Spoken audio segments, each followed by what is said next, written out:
কি করেন আপনারা? আপনারা কি করেন? ও, কাজ করতেছেন।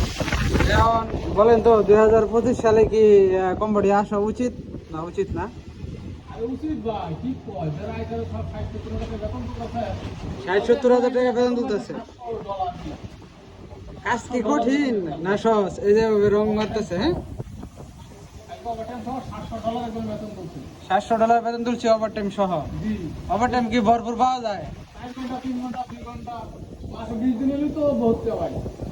আচ্ছা আচ্ছা। মাসে 20 দিন হলে তো যদি হয়, খাওয়াতে হয়ে যাবে না। কাজের তো কোনো সমস্যা নাই নাকি? কাজ আছে ভরপুর এদেশে, হ্যাঁ, কাজের কোনো সমস্যা নেই।